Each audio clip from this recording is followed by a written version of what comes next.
내가 그의 얼굴에 커피를 끼얹은 그 순간 그의 눈동자에 스친 공포가 내 복수의 시작이었다.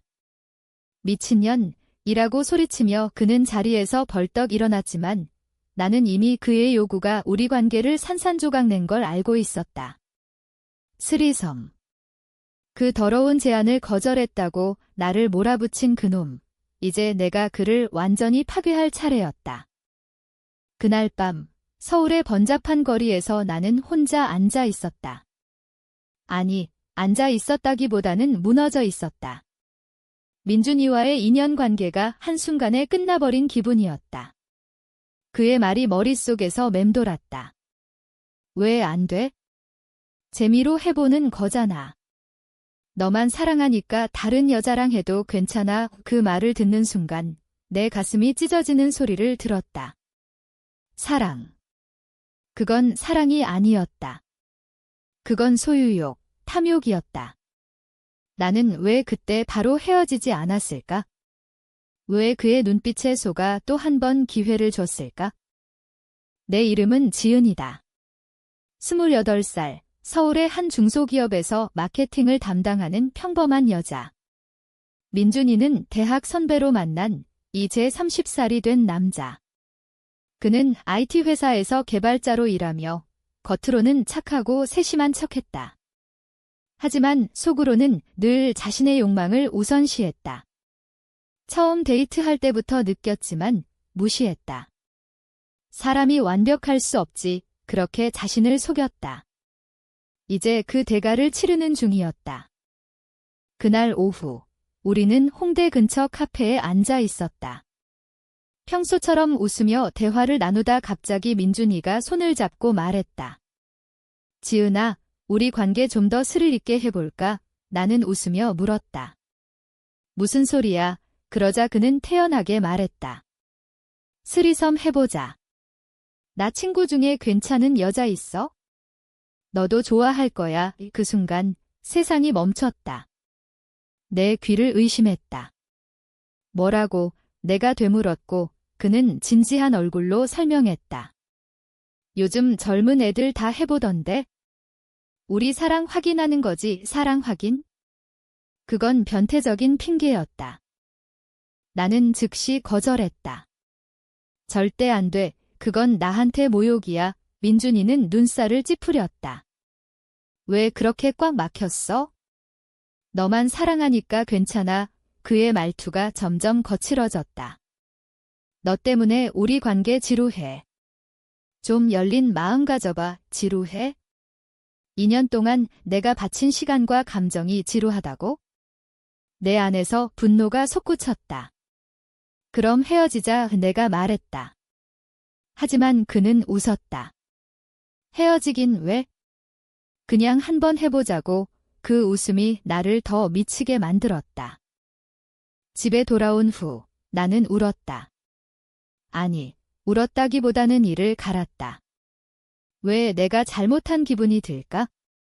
왜 그의 요구가 나를 죄인처럼 만들까? 친구들에게 털어놓고 싶었지만 부끄러웠다. 한국 사회에서 이런 이야기 쉽게 할 수 있나? 여자는 순결하고 남자는 자유롭다는 그 낡은 관념이 나를 올가매는 기분이었다. 하지만 나는 더 이상 참을 수 없었다. 복수를 결심했다. 단순한 헤어짐이 아니었다. 그를 후회하게 만들고 싶었다. 다음 날 나는 민준이의 SNS를 뒤졌다. 그의 친구 목록, 과거 게시물. 그 괜찮은 여자가 누군지 알 것 같았다. 수진, 그의 대학 동기. 최근에 자주 댓글을 달던 여자. 나는 수진의 프로필을 클릭했다. 예쁘장한 얼굴, 화려한 생활. 내 가슴이 타들어갔다. 이 여자가 나를 대신할까? 하지만 곧 생각을 바꿨다. 아니, 이 여자를 이용하자. 복수의 계획이 서서히 떠올랐다. 민준이에게 메시지를 보냈다. 생각해봤어. 해보자. 그의 답이 즉시 왔다. 진짜. 사랑해. 구역질이 났다. 우리는 약속을 잡았다. 홍대 클럽에서 만나기로. 하지만 나는 가지 않았다. 대신 수진에게 연락했다. 익명으로. 민준이가 너한테 스리섬 제안했어? 조심해. 증거 사진을 첨부했다. 우리 대화 캡처. 수진의 반응은 예상대로였다. 뭐야 이 새끼. 그녀가 화를 냈다. 그날 밤 민준이는 클럽에서 혼자 기다리다 집으로 돌아왔다. 다음 날 그의 회사 동료들에게 익명 제보가 갔다. 민준 씨, 여자친구한테 스리섬 강요하나요? 소문이 퍼졌다. 그의 얼굴이 창백해지는 걸 상상했다. 내 복수가 시작된 거다. 하지만 이게 끝이 아니었다. 더 깊이 파고들어야 했다. 그의 과거, 그의 약점. 나는 왜 이렇게까지 할까? 사랑했으니까. 배신당한 사랑이 증오로 변한 거다. 시간이 흘렀다. 일주일 후, 민준이가 내 집 앞에 왔다. 지은아, 미안해. 실수였어. 그는 울먹였다. 하지만 나는 문을 열지 않았다. 실수. 내 욕망이 실수야. 내 목소리가 떨렸다. 그는 계속 애원했다.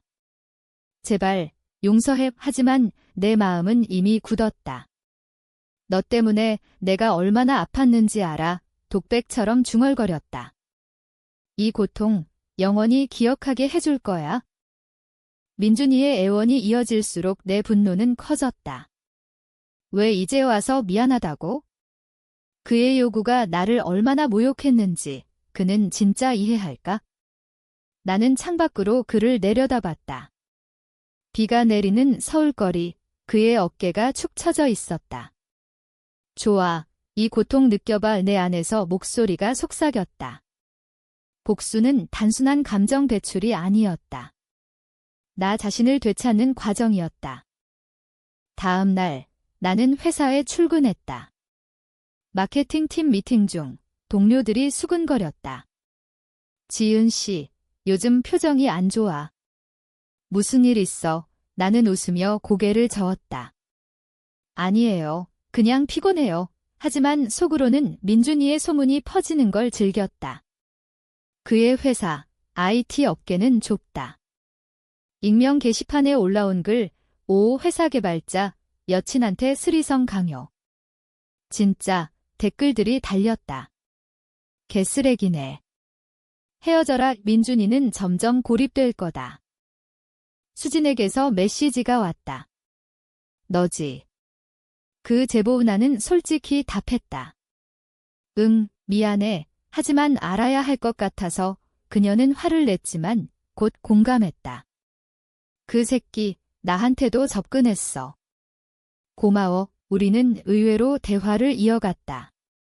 수지는 나와 비슷했다. 과거에 비슷한 배신을 당한 적이 있다고. 남자들은 왜 그래? 그녀의 말이 내 가슴을 울렸다. 정말 왜 그럴까? 나는 생각했다. 사회가 용인하는 남성의 자유, 여성의 희생. 이게 한국의 현실인가? 민준이가 다시 연락했다. 회사에서 소문났어. 내가 한 짓이야. 그의 목소리가 떨렸다. 나는 차갑게 답했다. 내가 한 짓 때문이지. 그는 화를 냈다. 미친년, 고소할 거야. 하지만 나는 웃었다. 증거 있어? 해봐. 내 복수가 효과를 발휘했다. 그는 점점 무너졌다. 친구들로부터 외면당하고 회사에서 눈총을 받았다. 이게 내가 나한테 준 고통의 일부야. 내 독백이 이어졌다. 하지만 복수 과정에서 나 자신도 아팠다. 밤마다 잠 못 이루며 과거를 회상했다. 우리 첫 데이트, 한강에서 산책하던 날 민준이가 영원히 함께하자고 했던 말, 그게 거짓이었나? 아니, 처음엔 진심이었을지도. 하지만 욕망이 사랑을 삼켰다. 왜 나는 그걸 못 봤을까? 자책이 들었다. 친구 하나에게 털어놓았다. 언니, 나 민준이랑 헤어졌어. 그녀는 안아주며 말했다. 잘했어. 그런 놈은 버려. 그 위로가 힘이 됐다. 복수를 이어갔다. 민준이의 과거 연인을 찾았다. SNS로. 한 여자가 있었다. 혜진, 2년 전 헤어진 여자. 그녀에게 연락했다. 민준 씨 아세요? 비슷한 일 있었어요. 혜진의 답, 네, 그놈 때문에 고생했어요. 스와핑 제안했어요. 충격이었다. 민준이는 습관이었다. 여러 여자에게 같은 짓을. 이 새끼, 진짜 괴물이네. 내 분노가 폭발했다. 혜진과 수진, 우리는 셋이 모였다. 카페에서. 함께 복수하자. 내가 제안했다. 계획은 치밀했다. 민준이의 회사에 공식 제보. 성희롱으로. 증언 3개 그의 상사가 호출했다. 민준이는 변명했지만 증거가 쌓였다. 퇴사 권고. 그 소식을 들었을 때 나는 속으로 쾌재를 불렀다. 하지만 동시에 공허했다. 이게 정말 나다운가? 복수가 나를 변화시켰다. 더 강해졌지만 더 차가워졌다. 민준이가 다시 왔다. 이번엔 무릎 꿇고. 지은아, 제발. 내 인생 망쳤어. 그의 눈에 눈물이 고였다. 나는 문을 열고 마주쳤다. 내가 내 인생 망치려 했잖아. 내 목소리가 날카로웠다. 그는 고개를 숙였다. 미안해. 정말 그 순간 내 마음이 흔들렸다. 증오 뒤에 남은 사랑의 잔재. 용서할까? 하지만 아니었다. 늦었어. 내가 말했다. 그 후 나는 새 삶을 시작했다. 회사에서 승진 제안이 왔다. 마케팅 팀장. 지은 씨, 최근 집중력이 좋아졌어요. 상사의 말, 복수가 나를 깨웠다. 하지만 밤에 혼자 있을 때 외로움이 밀려왔다. 진짜 사랑은 어디 있을까 생각했다. 혜진과 수진이 친구가 됐다. 우리는 함께 웃었다. 남자 없이도 살 수 있어. 수진의 말이 맞아. 우리는 강하다. 복수의 여파가 이어졌다.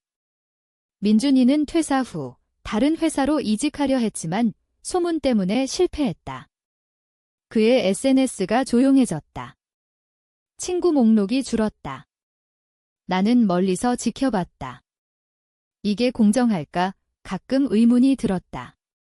하지만 그의 요구가 나를 얼마나 아프게 했는지 떠올리면 후회는 사라졌다. 스리섬 거절했다고? 꽉 막혔네. 그의 말이 아직도 생생했다. 그 모욕, 잊을 수 없다. 혜진, 수진과 나는 정기적으로 만났다. 여자들끼리 모임지라고 이름 붙였다. 카페에서, 술집에서. 우리의 이야기는 비슷했다. 남자들의 이기심, 사회의 압박. 한국에서 여자로 산다는 게 혜진이 한숨 쉬었다. 항상 희생하라고 하잖아. 수진이 끼어들었다. 이제 안 그래? 우리처럼 싸우자. 그 대화가 나를 변화시켰다. 복수가 개인적인 게 아니었다. 더 큰 문제였다. 민준이로부터 마지막 연락이 왔다. 지은아, 나 이제 알았어. 내 잘못이었어. 긴 메시지. 반성의 글. 하지만 나는 읽고 삭제했다. 늦었어. 내 마음은 이미 다퉜다. 대신 나 자신에게 집중했다. 요가 클래스에 등록했다. 책을 읽었다. 여성주의 관련 서적. 그 안에서 힘을 얻었다. 나는 피해자가 아니야. 생존자야. 회사에서 새로운 프로젝트가 시작됐다. 마케팅 캠페인, 여성 권익 테마. 내가 주도했다. 여자들의 목소리를 내자운의 제안이 통과됐다. 동료들이 박수 쳤다. 지은 씨, 열정적이에요. 그 칭찬이 기뻤다. 민준이 사건이 나를 성장시켰다. 하지만 가슴 한구석 아픔이 남았다. 왜 사랑이 이렇게 아픈가? 어느 날 우연히 민준이를 만났다. 지하철에서. 그는 야위었다. 눈이 마주쳤다. 지은아, 그가 중얼거렸다. 나는 고개를 돌렸다. 하지만 속으로 물었다. 후회해. 그는 내려서 사라졌다. 그 후 평화가 왔다. 더 이상 그를 생각하지 않았다. 혜진이 소개한 남자가 있었다. 태호, 29살. 변호사. 좋은 사람이야. 혜진의 말. 우리는 데이트했다. 커피숍에서.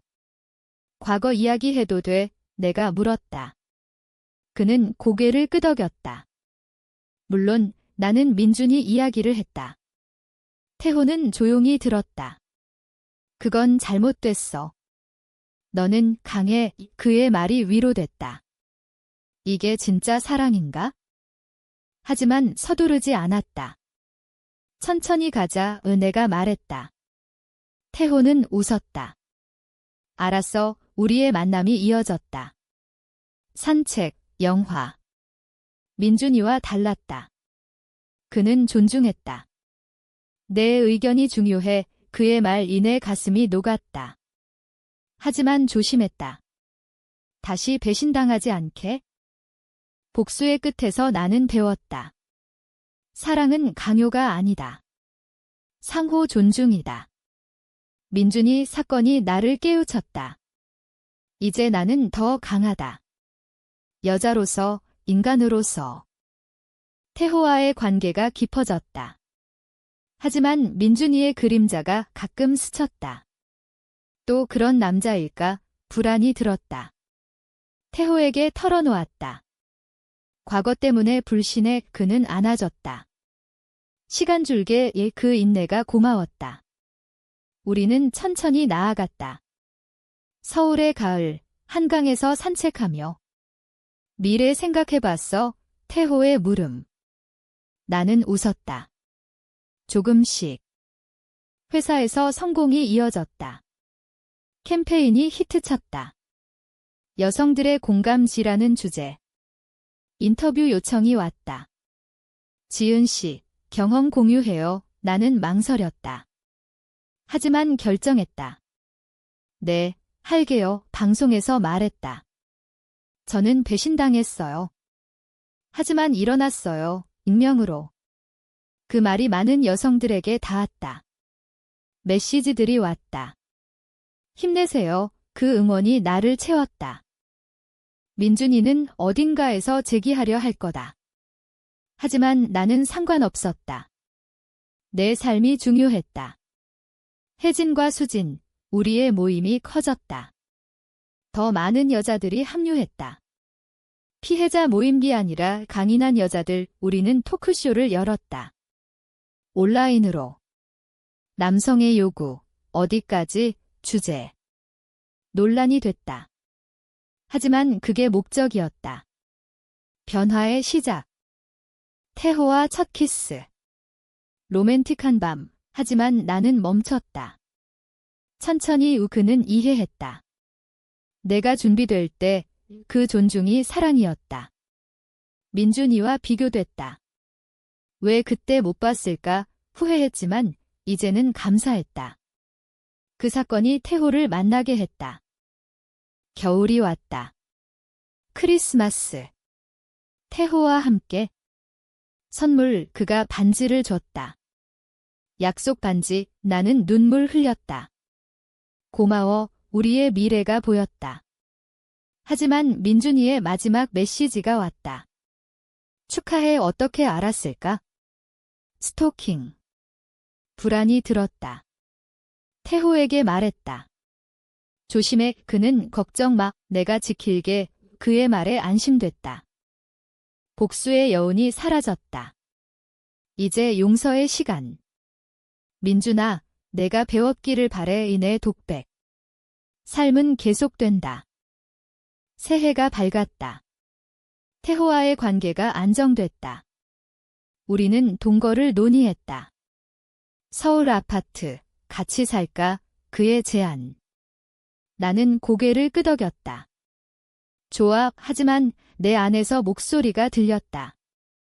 독립성을 잃지 마. 그래서 조건을 붙였다. 각자 방의 태호는 웃었다. 알았어. 회사에서 승진했다. 이사. 지은 씨, 리더십 좋아요.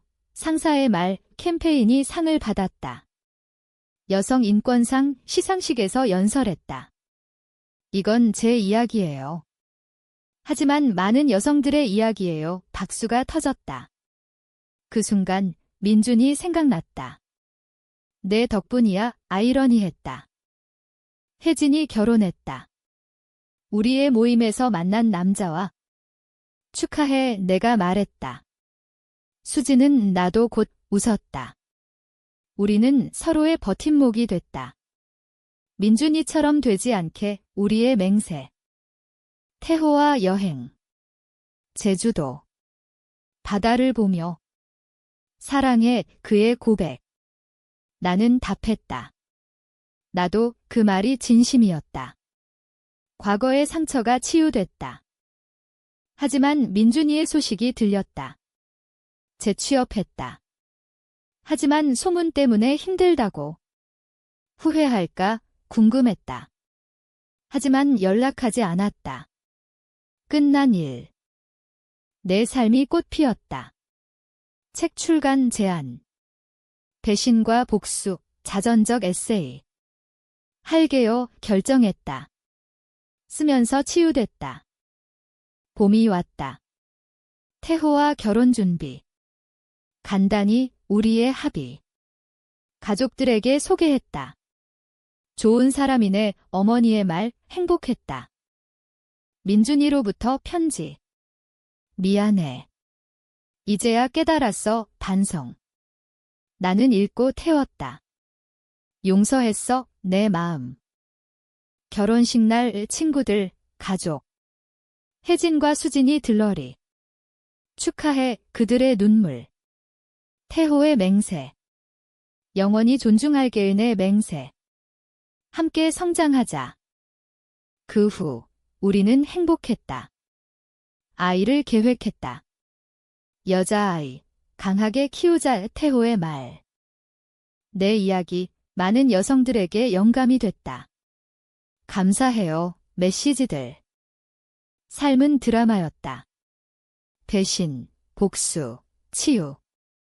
하지만 끝은 희망. 나는 강해졌다. 그게 의미였다.